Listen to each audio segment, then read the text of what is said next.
Hello and welcome to the aForm Show, the premier podcast for all things architecture and design across the MENA region. Welcome to your tribe.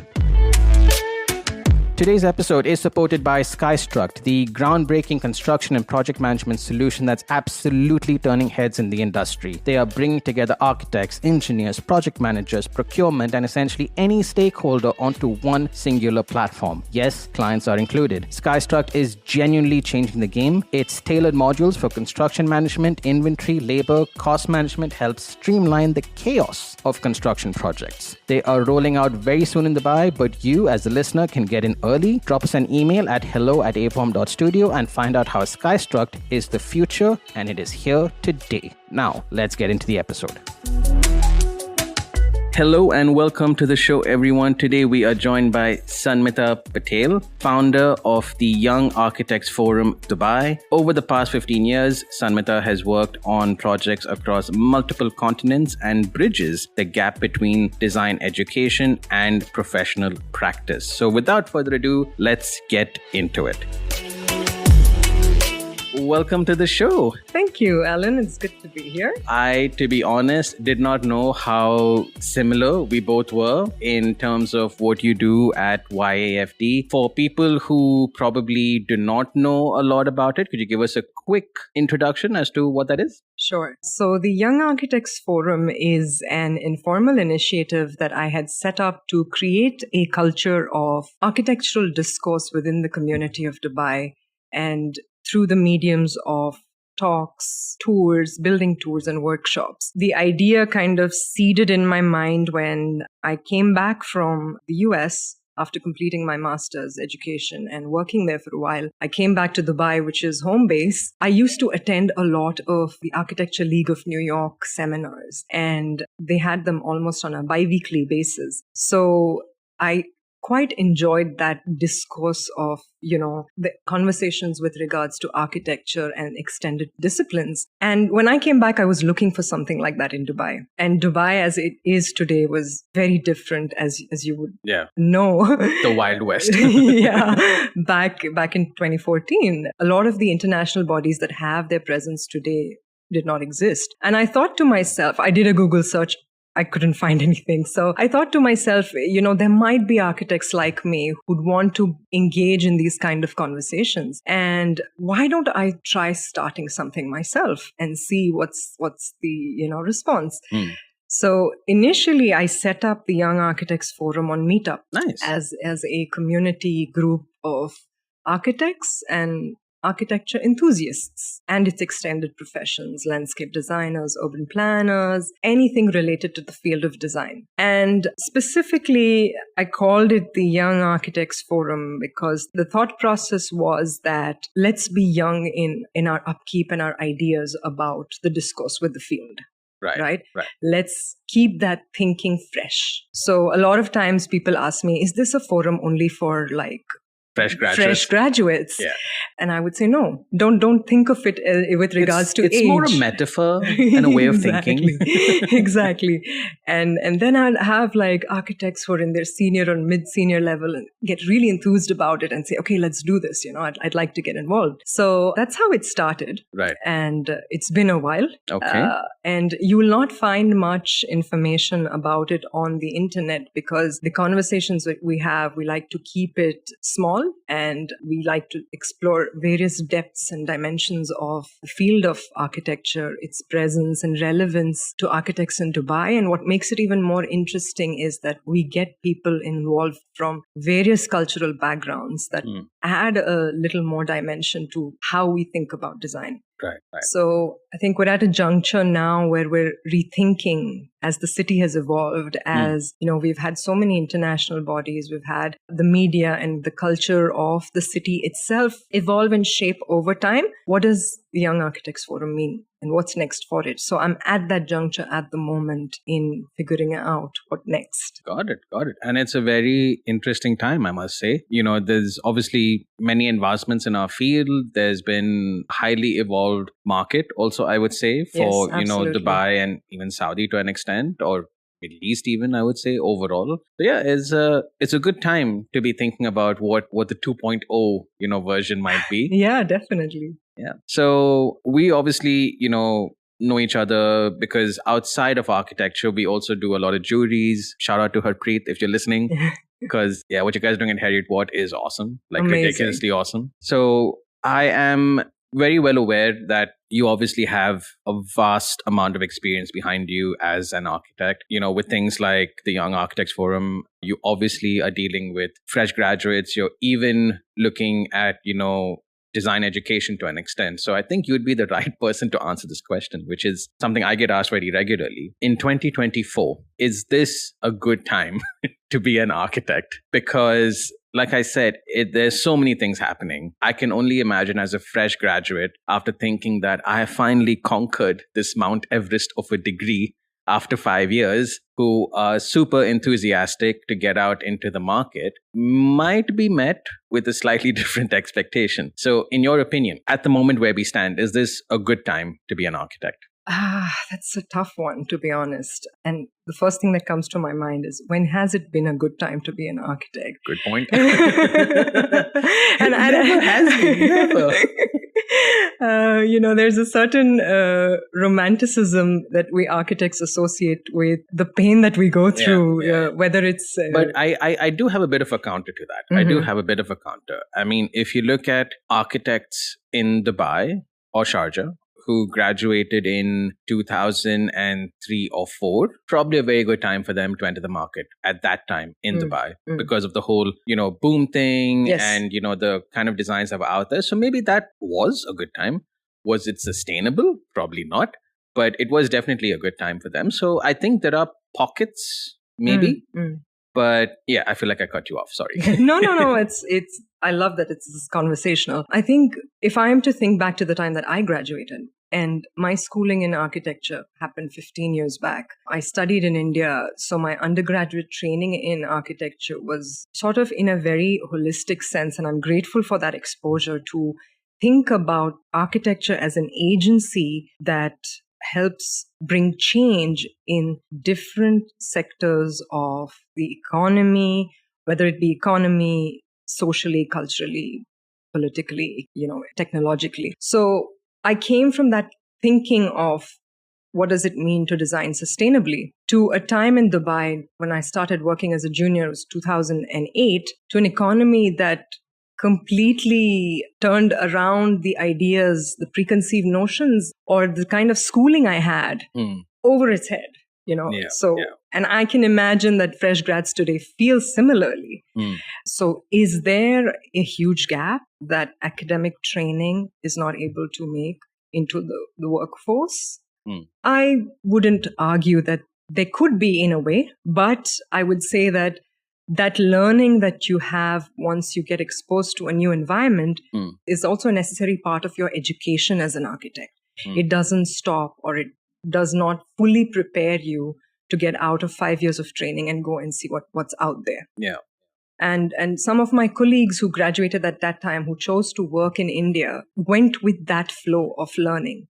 And for me, there was a stark difference. Yeah. So that raised in my mind a lot of questions. It confused me, it agitated me, it excited me. And I would imagine a similar scenario in today's time, given how much technology has got integrated into the processes of design, workflows, etc. So I would say that even though it seems to be overwhelming, that is a process of the learning.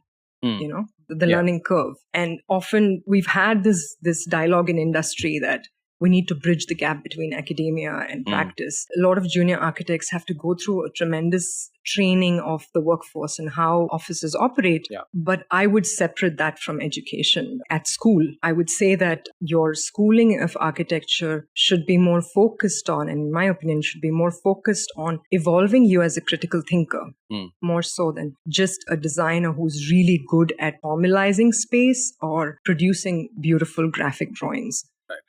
And today, even more so, I think critical thinking becomes a very integral part of training young architects that go into the workforce. And what is critical thinking? It's it could be a lot of things. Exactly. But I think in today's time, critical thinking is questioning, understanding, evaluating, interpreting, and then judging the information that we are reading, writing, speaking, listening, right? So, and I think now is the time where it's become even more important with social media and very low attention spans to spend more time thinking. Yeah. Two interesting facts that come to mind. One was, I can't remember where I read it, shocker. But I think we are now, the human attention span on an average has actually reduced less than that of a goldfish. I mean, this was actually proven that they can hold attention on a subject for longer, which is a bit depressing, but anyway. And the second thing is, I remember recently seeing this interview of Bjarke Engels with Initiate Architecture, wherein I think the question was along the lines of, how do you make good architecture and things like that. And obviously I'll do a bad job paraphrasing, but essentially what he was saying was about being patient and really giving time and thinking about what the right choice is or the right decision is at that point of time, Because I think we can get so quickly caught up in, timelines and so on, that while they are a reality, it shouldn't be at the compromise of design. Taking us a few steps back, what I would like to add on with education, again, because, I've taught a little bit here and, we both do juries and so on. What I think is this whole sort of bridging the gap thing. I kind of agree with you, which is I feel that there should be things which should not be taught in university, just because in my mind, if you're learning to be a designer, you should be learning design. Right. You shouldn't really be learning about visualization to an extent. I mean, of course, the basics, but as you and I both know, some of these kids are like, my design's not photorealistic enough, And I'm like, yeah, no one really cares. It's fine. But I think more to focus on the fundamentals, right? In my opinion, if I were to hire a fresh graduate and I'm looking at a portfolio, I'm looking to see spatial planning. If you're an architect or a designer or an interior designer, a thorough understanding of spatial planning, how spaces work, clear distances, how a washroom works, these basic foundational sort of blocks. And then I'm looking to see your design rigor. I'm looking to see how much have you really pushed this, even if it's something like a product design, how many iterations have you had?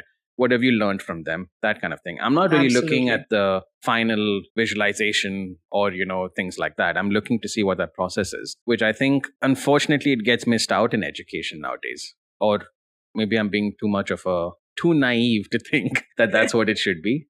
But I think if they did that, we'd be in a much better space. Well, having done some teaching myself, I have to admit that it's not an easy thing to do. Within the span of 5 years, you're sort of, I would say year one is a lot of unlearning of what you think architecture is. Exactly. A lot of unlearning of what you think architecture is, and just in general, what way of living is, what lifestyle is, how spaces impact our thought process. Does space impact our brain? There's a lot that goes into it that we first need to unlearn the ways of the world to be able to come up with creative, innovative ideas. So, and that jump from year 1 to 2, I have seen the excitement in the eyes of the student when they're like, there's another way of living. There's another approach to life. Yes. So those formative years, I think, is where you plant the seed of critical thinking.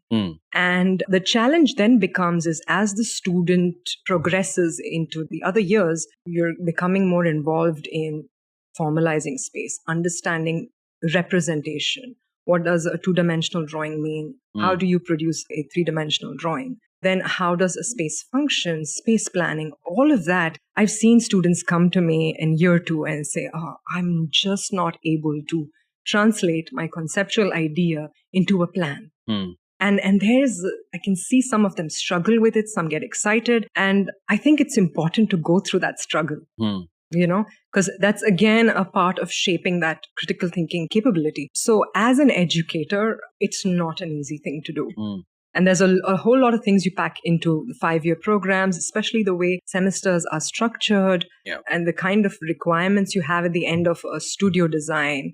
A lot of times you're also learning certain soft skills that you will require in the workplace. For example, selling your design, selling an idea. In the workplace, on a daily basis, we are negotiating ideas when we collaborate with our colleagues, when we collaborate with the multidisciplinary teams that we work with. So you're already planting that seed at a studio level.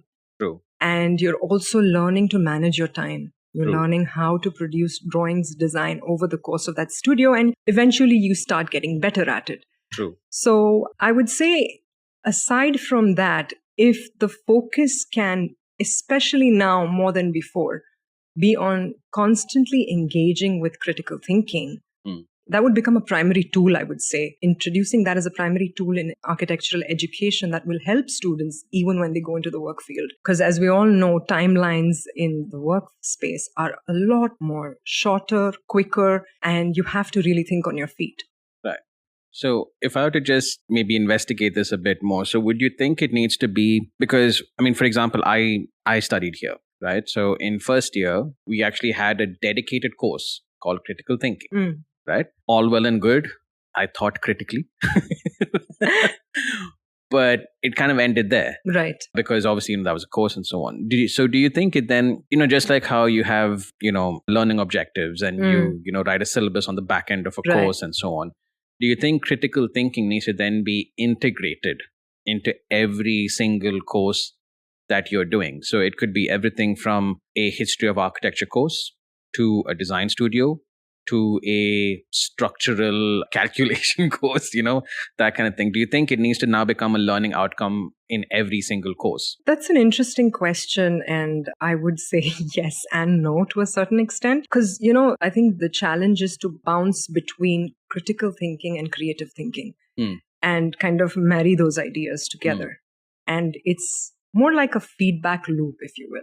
Right. So, for example, if I tell a student, write me an essay on vernacular architecture and talk about a specific project that has made a difference in the field, in the evolution of our understanding of, say, South Asian vernacular architecture, I would then, in today's time, expect the student would go on to ChatGPT and try to kind of, come on, it's true. Yeah, it's a reality, right? Yeah. You would go on to ChatGPT and craft a beautiful essay. You rephrase your requirements and further polish it. Yeah. And I would say, as educators, we have to encourage our students to not do that.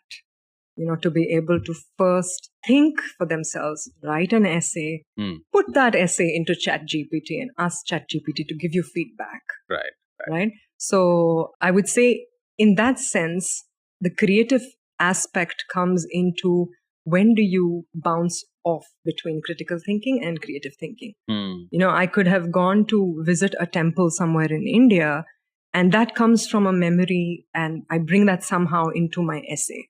Gotcha, right? Gotcha. Or a class I'm taking on basic design. I'm trying to understand how one object sits on top of the other object that then kind of informs my understanding of structural stability. So that does not exactly account for critical thinking in the sense of why does this happen? Of course, you answer that question, but you more like, if you keep space for creativity, you can then start playing with that block and see what happens when this block sits on a different angle. What is the tipping point? What's the tipping point? So I think it's a bit of both. And to be honest, even as a professional, I still am learning to find that balance, And as you collect experience over the years and keep that consciously in your mind, you grow and evolve as an architect as well. True. I think for the fresh graduates listening, if I was them, I'd probably be like, oh man, I got to learn some more. But it was interestingly brought up by another architect friend of mine, wherein he basically mentioned that architecture is probably one field, well, even interior design to an extent, is probably one field where there really is no finish line.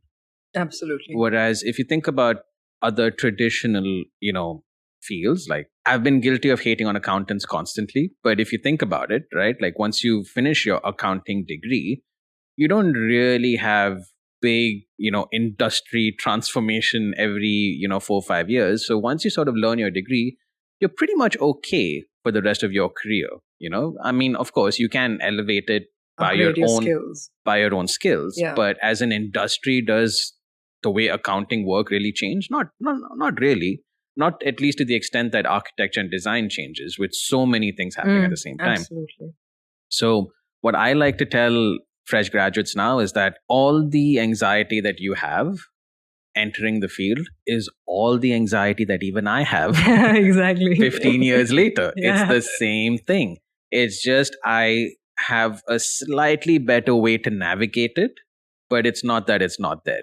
When something new comes out, I react the same way, thinking, my God, I got to learn it. Or, what's happening? That is a thing which happens to everyone. And what that architect colleague was saying was that architects actually really, really, really hit their stride, or their, I know what I'm doing now, probably in their 50s. And it's only then where you can actually sort of say that, yeah, I kind of know this is what I'm doing. This works. This is my style. This is what, I've put in so much time and effort into that. This is now what works. So when you kind of look at it from that point of view, I think at least for me, it helps me realize that, okay, there really is no finish line to start. It's more about, just this whole journey that we're going through to reach that phase, or whatever you want to call it. Yeah. So, yeah, it is a bit philosophical, I suppose, if you think about it that way. I guess you learn to better manage your anxieties as you get more comfortable with practice. But it's also, to me, it's exciting. That anxiety, in a way, is, staying on the edge, to me is exciting. And I remember one of my professors back in undergrad school once, as probably a lot of architecture students have experienced, tore out my model completely and said, this is garbage. We've all been there. We've all been there. And it shook me. And, and I think at that moment, that is what I needed. I needed to be shaken. I needed to go through that pain. And it happens in the workplace as well. 100%. And then how do you navigate that? It's, to a certain degree, it's how you manage your own expectations as well. Yeah. Because, as architects, or personally as an architect, I can be really hard on myself at times. I have very high expectations out of myself. And if I get carried away in that expectation, I lose the opportunity then to learn something new, or learn what the current moment is trying to teach me. So I often tell students, I'm happy that you're feeling anxious. I'm happy because that means you're thinking. That means you're invested. And you care. And you care, exactly. So trust me, the anxiety will go away as you figure out your way. It's literally like you're in a maze and you're trying to find your way out. True. True. And you'll get there eventually. Just enjoy the process. Yeah. Wise words. Very wise words. Sanmita, you strike me as a person who, if I must be honest, how you can tell when people are like, I feel like she reads a lot or knows a lot. I feel that I know that you kind of gave it away before we started recording, but I feel like you do a lot of research, clearly, because you're not just about, the superficial, results, but you actually want to know why they happen. This whole critical thinking is, I think you're probably the first guest that actually brought it up as an actionable sort of, task that can be done, which dramatically will change everything. So I guess what I'm selfishly trying to ask is, any other research bits that you would like to share with us that may improve our lives? I want to say that as a person, I've always been very curious, whether it's within the field of work or outside. My curiosity always gets the best of me. And I like to keep that child in me alive, Why does something work the way it does? What happens next? And oftentimes I even engage in conversation with kids because their curiosity... Kids are the best. Yeah, there's a certain, sense of innocence in the curiosity and a very open mind. Yeah. And that I feel has helped me even grow as a thinker or as a person outside of professional life. So I give you an example. I was at one point very invested in hydroponic farming. I was fascinated by the concept and I did a lot of reading and research on it. And hydroponic farming is essentially replacing the use of soil with water-soluble minerals to grow plants in a vertical environment, indoor contained environment. It helps for fast growth and there are specific species only that can be grown. And as a concept, I was fascinated because it made me think that what happens to the future of farming? how soon is the entire world going to get on board to this technology? Is this going to be the way we farm in the future? Are we going to grow plants in our backyards? So it led to a trail of thought that got me really excited. And I kid you not, this was 6-7 years ago. When I was in this line of thought process and, ruminating about it, I had a conversation with my boss during my annual review, actually. At the end of the annual review, he asked me, so Sanmita, what is it that, you want to do next? Yeah, you want to do next? Or what is it that you do outside of work right now that's aside from work in YFD that keeps you going? So I'm like, I'm really excited about hydroponic farming. And this conversation was spoken of. I entertained him with my innocent wonderings and interest in the topic. And 6-7 months down the line, we had a client that wanted us to come and help them with a hydroponic farm they were trying to set up in Elaine. Light bulb. And that was like an aha moment for me. I was so excited. And I was like, yes, I have manifested this project. So, and it's not one of the usual projects that you would get to do in Dubai, right? 100%. It's something out of the usual. And for me, that experience itself, it was a Dutch client that was at that time trying to set up their base in Dubai. And the farm was in Elaine. And we had to plug in a office building to the main farm. So that involved a lot of research. It involved meeting with the hydroponic farmers, the scientists, understanding what are the basic protocols of hygiene when you move from the farm space into the office space. Correct. And how do you design that transition?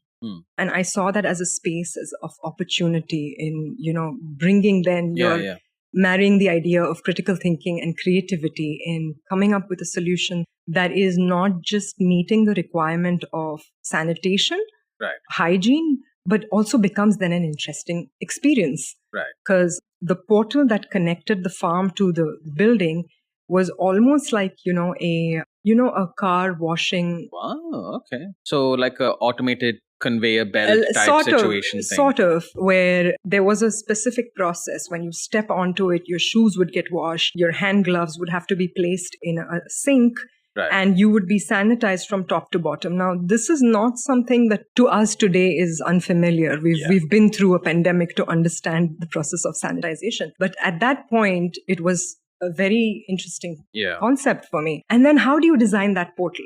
For it to be not just an overwhelming experience, for it to be an interesting experience, even for the farmers that are working day in, day out.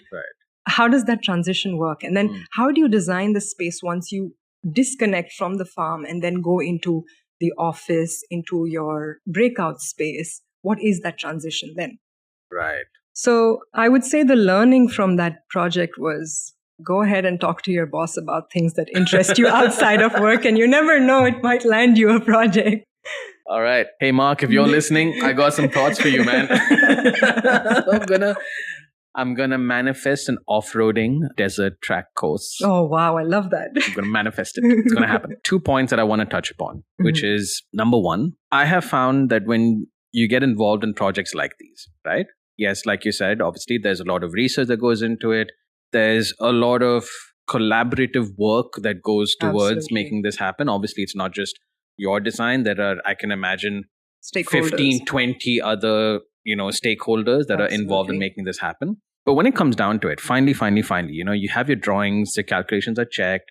This thing actually has to be built, right? And what I've found is whichever contractor you have, right? Obviously, they'll rely on experience and things, but there obviously always comes a point where you reach something which has to be built, which no one has built before, which you don't really have a case study to rely on because it hasn't been done, at least in the region before. And you somehow, well, I mean, at least in my case, it always comes down to one person having to say, listen, I take liability for this. Can we please try it? And invariably, that's me. Right. And sometimes it works. Sometimes it doesn't. It backfires on me. And they're like, see, we told you it won't work. So I just want to understand from your experience, when you work on projects like this, is it a similar thing wherein, you have to be like, just trust me and try it. I think it'll work.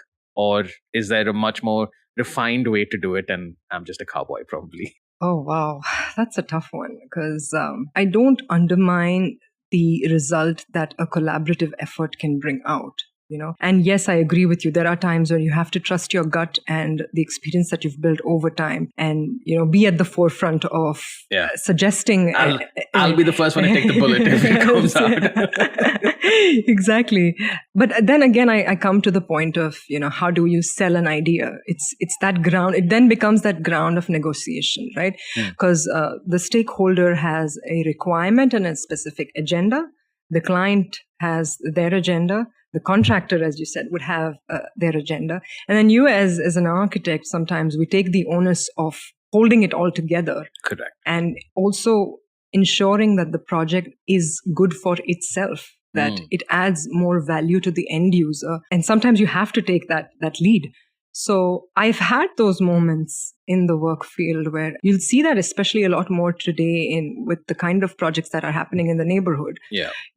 We're testing the limits of design and innovation, and there's a lot of things that are happening for the first time. Yeah. So it's a learning curve, certainly, but it's an exciting place to be. And like you rightly said, nobody's ready to take accountability or is scared rather to take accountability. I mean, this is not by any means to throw shade on, collaborators. I mean, that is with reason, right? Of course, there are liabilities in place. Yeah, because it's not that they're shying away from it. Mm-hmm. They have genuine concerns. They do. But yeah. But I think then to wrap that answer is like the leadership aspect that comes into it is required at times. And there's a small interior project I had worked on a couple of years back wherein we were exploring a organic shaped ceiling over a bar counter.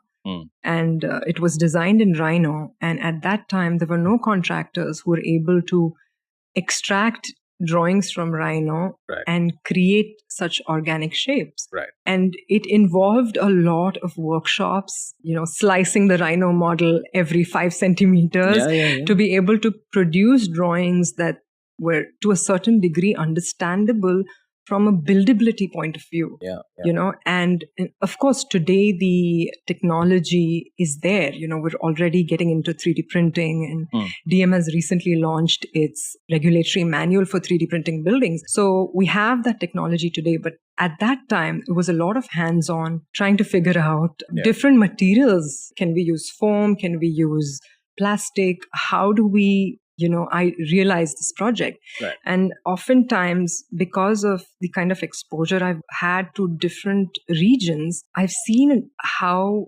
contractors are involved or invested based on where you are in the world. Right. There are, and I'm not saying that contractors here are not to par. I would say there are some people who do brilliant work and who live up to the standards that architects would want the final vision of the projects to look like. But I've noticed this specifically in, say, when I was working in the US for a while, that contractors are very invested in the detailing and the final execution of projects. Because for them, that becomes a part of their vision as well. Right. And that's where, the vision of the designer and the contractor is at the same level. Got it. The end product that you both want to achieve sits right there. Yeah. Pricing, all of that comes into play. But at the end of the day, what is the quality of the product?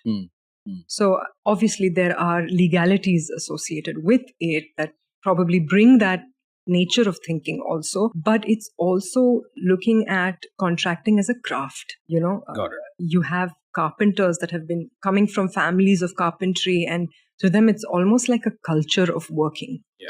And it's like I've got my family name on the line here to a certain degree. Legacy. Exactly. Yeah. So those things also play on to then the final product that you get. And I think this region, the kind of projects we're seeing over time, you see that design finesse coming into the final products that we've seen getting built now. We're not exactly there. We're always evolving. The nature of construction is constantly evolving. It's taking on board technology and we're still figuring it out, but we're moving ahead. Fair enough. Completely agree. Absolutely, completely agree. I think one of the first times I had a very happy moment that I can think about was when a contractor told me, I was a participant to the conversation. It was a contractor with his subcontractor. And he literally told the subcontractor, we're not going to save money on this. We have to do it the right way. We have to do it as per the way the architect designed it, because I think it looks better that way. Wow, I want to work with this contractor. And I was just sitting on the side. I'm like, yeah, man, you tell him. So yeah, again, unfortunately, is that a common thing? Not really. But that particular job, that particular project, yes, it was. And the funny thing is, if I were to sort of, pick out like a top 3, project that I've worked on in my life, this would probably be like top 3. Right. Just because I think all the stakeholders were aligned, be it, the client, the designer, dream project. and the contractor. Like everyone was on board. Everyone was sold into the vision. Yes, did we have everything figured out? Not really. But because everyone knew that was what it is, everyone worked towards that, which made total sense. And yeah. I think that also gets me thinking to how you get started, that first kickoff meeting that you have with all the stakeholders. That becomes the driving point as well. Yeah, that like sets the tone for the entire project. That sets the tone for the project throughout the life cycle of a project. There's so many things that evolve and change. Because architectural projects span over years and sometimes decades, you don't have the team that started the project all the way to the end. Correct. And it's also based on how the company is structured. You might not have the person who worked on pre-concept go into tender documentation and then, construction meetings on site. Correct. But in an ideal world wherein we think about the highest standards to achieve in a design project, that would be the ideal scenario. Yeah. For the benefit of the project and also for the benefit of the architect, because you learn so much and you 100%. Evolve so much as a well-rounded architect when you go through the entire life cycle of a project. Yeah. I remember the first episode of our current season, Yahya Jan from Nord told us exactly that. And he referred to these architects as vaults of information. Absolutely. Because he's like, something at the scale of what Nord does, which is, say a skyscraper, for example, the designer basically commits years of their life to that project, being, obviously part of the design team, then being part of, the site team and so on. And by the time they finish that process and come back, they literally become like vaults of information, which is then obviously, shared with the entire studio and so on. Right. But you get even like 5-6 of these people that come in, and suddenly your entire standard of design in the studio just elevates without you even realizing. Absolutely. Just all these key learnings that come in with the most silliest of things, but they make such a big difference. Yeah, I would say no learning is silly, to be honest, Alan. Sometimes I have a question and I'm like, that's a stupid question. And I'm like, no, but I'm going to ask anyway. I'm going to ask it anyway. Yeah. And I would say that I've seen in the industry and over the course of the years that I've worked here that not all architects envision to become those vaults, which is fine. There are people who are more interested in the early design stages. And then there's those who's kind of want to go through that cycle. But then what does that mean for, say, let's go back to the conversation of students, that are stepping out into the workforce. Yeah. Because I remember when I graduated, I was a bit lost. Like, what do I want to do? There's so much out there. How do I streamline? How do I know if I'm going in the right direction? How do I figure out what are my strengths and weaknesses? Right. And can I find a mentor at work? Gotcha. Do I need to mentor myself? Gotcha. It's all a part of the process. Mm-hmm. True. So much to think about, right? So much to think about. But at this juncture, as we sort of reach the end of our episode, traditionally, I like looking forward. Yes. And you might be one of the few people who I can, again, selfishly relate to because, you seem to have so much going on, right? Like there's the Young Architects Forum, there's, practice, education, research, there's so many things, which I want to say that I'm kind of in a similar boat almost. Yeah, absolutely. So this would be an interesting answer to hear from you, which is, what is next for Sanmita? What are you working towards, looking forward to, thinking about? What's next? Oh, that's a loaded question. Yeah, take your time. I'm taking notes for the next time someone asks me. No, but yeah, I absolutely resonate with you in the conversations we've had before we started the podcast that we're similar in many ways. And, it's nice to have that camaraderie where you can then build a culture of collaborative thinking and discourse in architecture. But I think, again, as you rightly mentioned, there's so many things that interest me, and I'm always trying to learn and grow in all those realms. I see professional practice, research, and academia as essential tools, if you will, to become a well-rounded architect. And my conscious effort is always to make sure that I find the balance between engaging in all three.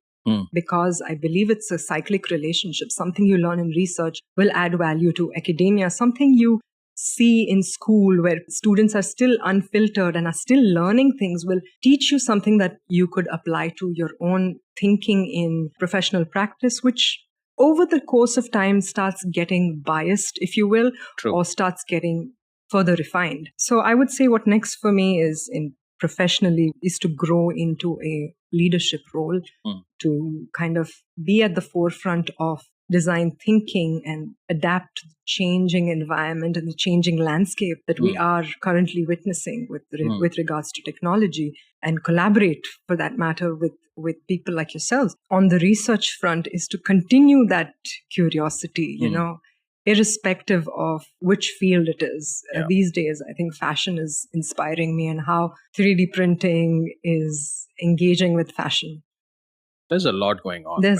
There's a lot going on. Exactly. And then on the academic front is to kind of become that mentor that I had when I was becoming a student, to get involved in the community, to give back to the students that are becoming future architects. And it's also the passion for teaching that keeps that kind of going. And seeing, for me, the most exciting thing is to see that sparkle in a student's eye when they have that aha moment of, wow, I can do this. And when they know they're onto something. Exactly. For me, that's a very exciting moment. It's like, I have contributed to, fostering the thought process in this person. And that's a great feeling. So I would say what's next is to continue to grow and hone these skills and become more of a leader in the field, and eventually, work on more collaborations. Yeah. I mean, that is awesome. It sounds very challenging. It is. Because I am constantly accused of, you do so much. Are you sure you have enough time to give justice to every single thing? I mean, I'm still talking professionally. I'm not even talking about personally, So it is. I mean, that's a whole other separate podcast about, time management. And yes, I live in my calendar, I know, but but it is what it is. But for today, I think a good place to conclude would be our aForm tradition, which I feel like you might know of now, hopefully. I'm a bit nervous about the question. For the people who are hearing for the first time, this is a question that's asked blindly by one of our previous guests to the next guest, not knowing who the next guest is. You don't know who the previous guest was. So I actually memorized your question today. Oh, wow. Because, I'm a professional podcaster. Advanced professional, I would say. No, I mentioned this because I got flack in the last episode where people are like, can't you memorize it? Do you need to read it off your phone and things like that? I'm like, fine. Judgmental much. No, attention span of humans is that of a goldfish at this point of time. Less than that of a goldfish. Less than that of a goldfish. So your question today was, I think it was, if you could recommend a book to an architect or designer, but they specifically mentioned at the end, it doesn't have to be a design book. It can be any book which you recommend that they should read. The way that, if I recall, the way that the question was phrased, it almost made you want to avoid the usual suspects. Right. So, maybe not the Fountainhead, but probably something else which would be of benefit. So it can be one or many books, whichever one you think. There's one book that I recently read. It's called Life 3.0. Life 3.0 by Max Tegmark. Okay. It's a book about being human in the age of artificial intelligence. Ooh, Nice. What does it mean? What is human consciousness? Wow. Yeah. I love it. And to me, that was a very interesting read, an eye-opener, if you will. And it kind of even helped me manage some of the anxiety that I feel with AI probably taking over my profession eventually. It rationalizes how we can integrate AI into our lives, into our daily lives, and into our work lives. And it gives a whole history of the evolution of artificial intelligence. And then what does it mean to be at that transition space and eventually in a space where we're probably collaborating and working with AI as a colleague in the future. Right. So that one is really one for the... Interesting. What we'll do is we'll link Life 3.0 in the show notes below. So if anyone's interested, you can go check it out. But fascinating. It is something which is of interest to me too. I think I will go purchase this book. Oh, it's absolutely worth it. Awesome. Well, before we end, I'd like to just recall on a quick meme that I'd read recently, which may be relevant to this book, which is, again, I will butcher it, but I'm going to try nonetheless, which is, it was along the lines of, I mean, this is in a designer context. Right. At the moment, AI does art and writing while I do the cooking and the laundry, right? But I really want it to be doing the cooking and the laundry so that I can do the art and the writing.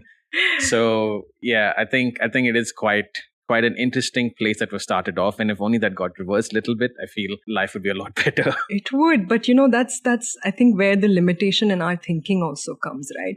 Because there is something to be explored beyond art and poetry.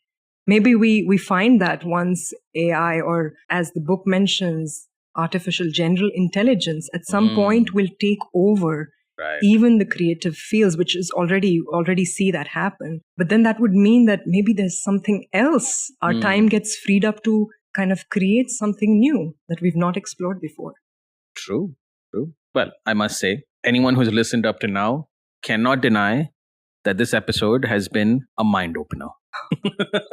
Because there is so much information here, which just now I can think about can be, so many other conversations, which I'm going to store for a future episode when you come on. I'd love that.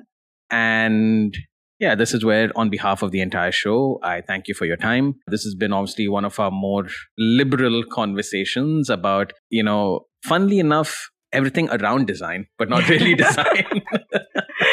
Which is always fun. That was intentional, I have to say. Which is always fun. So yeah, thank you so much for coming on the show. We obviously wish you the best of luck with the Young Architects Forum 2.0, whatever that may be. We're always there to, raise our aForm flag behind you. So yeah, thank you so much for coming on. We look forward to having you on in the future. Thank you. It's been a pleasure. Thank you. And for the rest of you guys, we will catch you guys next week. Fellow aFormer, thank you so much for your time. If this episode added any value to you, please share it with anyone who may benefit. If you want to carry on the discussion, please get in touch with us over socials. We are at aForm Show on the gram and hello@aform.studio on email. That is at aForm Show on the gram and hello@aform.studio on email. Until next time, stay inspired.